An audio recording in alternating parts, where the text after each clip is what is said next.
వివిధ సంఘాలు సంస్థలతో చర్చించడానికి, సంఘాలకు సంస్థలకు గుర్తింపునివ్వడమే కాకుండా వాళ్ళు చూపించిన సమస్యల్ని, వాళ్ళు లేవనెత్తిన అంశాలని సానుకూలంగా పరిష్కరించడానికి తెలంగాణ రాష్ట్ర ప్రభుత్వం సిద్ధంగా ఉన్నది.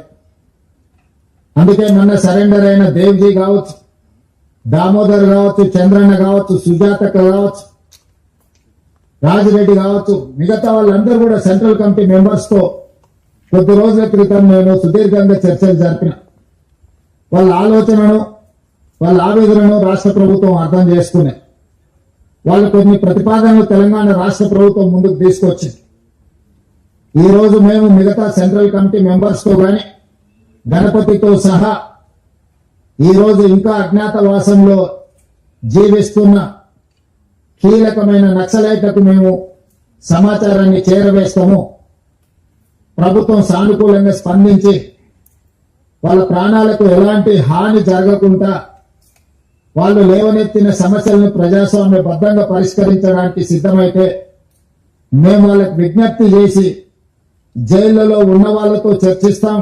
అరెస్ట్ అయి అడవిలో అజ్ఞాతవాసంలో ఉన్న వాళ్ళతో కూడా మేము చర్చలు జరిపి ఈ దేశంలో నక్సలైట్ల యొక్క సమస్యల్ని, నక్సలైట్లు ప్రజల కోసం కొట్లాడుతున్న సమస్యల్ని పరిష్కరిస్తామని విశ్వాసం కల్పిస్తే పూర్తి స్థాయిలో సిపిఐ ఎమ్మెల్యేని మేము రద్దు చేసి ప్రజా జీవితంలోకి వస్తాము అని చెప్పి వారు నా ముందు ప్రతిపాదించడం జరిగింది.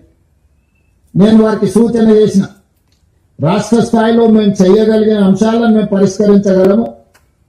ఇందులో కేంద్ర ప్రభుత్వం పాత్ర కూడా ఉన్నది. నక్సలిజం అనేది ఒక తెలంగాణ రాష్ట్రానికే పరిమితం కాలేదు.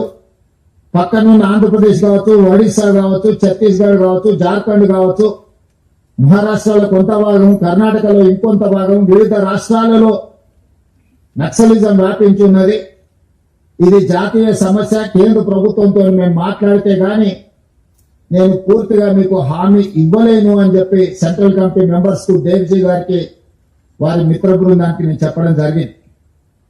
ఆ తర్వాత కేంద్ర హోంశాఖ మంత్రి అమిత్ షా గారి సమయాన్ని తీసుకొని ఢిల్లీకి వెళ్లి తెలంగాణ రాష్ట్రంలో పోలీసులకు సంబంధించిన సమస్యల్ని కేంద్ర ప్రభుత్వం దృష్టికి తీసుకురావడమే కాకుండా ఆ సందర్భంగా సెంట్రల్ కమిటీ మెంబర్స్ ఏదైతే ప్రతిపాదన ముందుకు తీసుకొచ్చిందో ఆ ప్రతిపాదనల్ని అమిత్ షా గారి ముందు పెట్టడం జరిగింది. వారితో చర్చల సారాంశం ఆయుధాలు, ప్రభుత్వ యంత్రాంగము, ప్రభుత్వం నిర్దేశించిన అధికారుల చేతుల్లోనే ఆయుధాలు ఉండాలి శాంతి భద్రతలను కాపాడడానికి. కానీ ప్రజలు ఎవరు కూడా ఆయుధాలు పట్టుకొని తిరగడానికి వీలు లేదు. ఆయుధాలతో సహా ఎవరు లొంగిపోయినా తెలంగాణ రాష్ట్ర ప్రభుత్వం వాళ్ళకు పునరావాసం కల్పించడానికి కేంద్ర ప్రభుత్వానికి ఎలాంటి అభ్యంతరం లేదు. ఎవరు సరెండర్ అయినా వాళ్ళ ప్రాణాలకు, వాళ్ళ మెరుగైన జీవన విధానానికి మీరు హామీ ఇవ్వండి అని చెప్పి అమిత్ షా గారు నాకు సూచన చేయడం జరిగింది.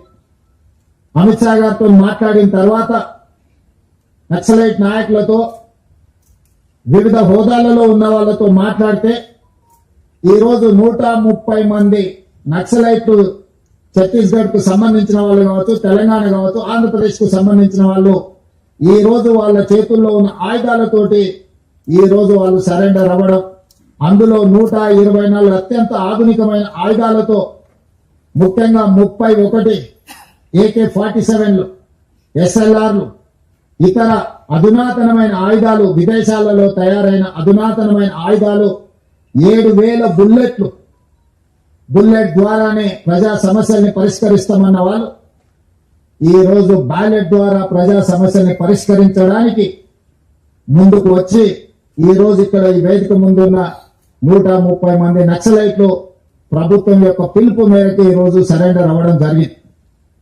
పాత్రికేయ మిత్రులు, ఉన్నతాధికారుల సమక్షంలో వాళ్ళు సరెండర్ చేసిన ఆయుధాలను మీరు చూసి AK-47 SLR, 303 rifles, 9mm pistols, ఇతర ఆయుధాలు, 7,000 బుల్లెట్లు ఈ రోజు సరెండర్ అయ్యే సందర్భంగా వీళ్ళు ప్రభుత్వానికి అప్పచెప్పడం జరిగింది.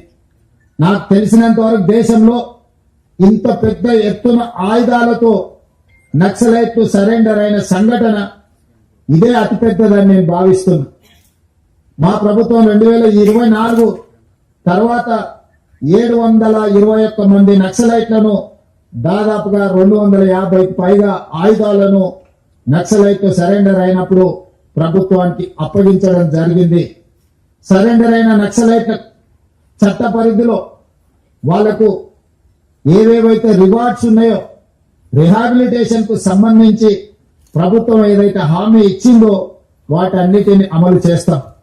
అదేవిధంగా దేవ్జీ దామోదర్ చంద్రన్న మాట్లాడినప్పుడు మీరు ప్రకటించిన రివార్డు తక్కువ ఉన్నది, మేము జీవితంలో కనీస అవసరాల కోసమైనా మేము జీవితం సాగించాలంటే కొంత అవార్డును పెంచండి, అదేవిధంగా నివసించడానికి ఇల్లు లాంటి వసతులను ఏర్పాటు చేయండి, ఎక్కడైనా అవకాశం ఉంటే వ్యవసాయం చేసుకోవడానికి కొంత భూమిని ఇవ్వండి, అదేవిధంగా సుదీర్ఘకాలం అడవులలో అజ్ఞాతవాసంలో పనిచేయడం వల్ల మా ఆరోగ్యం బాగా క్షీణించింది, మాకు వైద్య సహాయాన్ని కూడా అందించమని వారు మాకు విజ్ఞప్తి చేయడం జరిగింది. అందుకే ఈనాడు తెలంగాణ రాష్ట్ర ప్రభుత్వం తరఫున లొంగిపోయిన నక్సలైట్ల యొక్క ఆరోగ్యానికి ఒక ఆరోగ్య భద్రత కార్డు వాళ్ళకు ప్రత్యేకంగా ఇవ్వడమే కాకుండా నిమ్స్ లాంటి ఆసుపత్రిలో వాళ్ళకి పూర్తి స్థాయిలో వైద్యాన్ని అందించి వాళ్ళకు మెరుగైన వైద్యాన్ని అందించే బాధ్యత తెలంగాణ రాష్ట్ర ప్రభుత్వం తీసుకుంటుంది అని చెప్పి ఈ రోజు నేను తెలియజేస్తున్నా.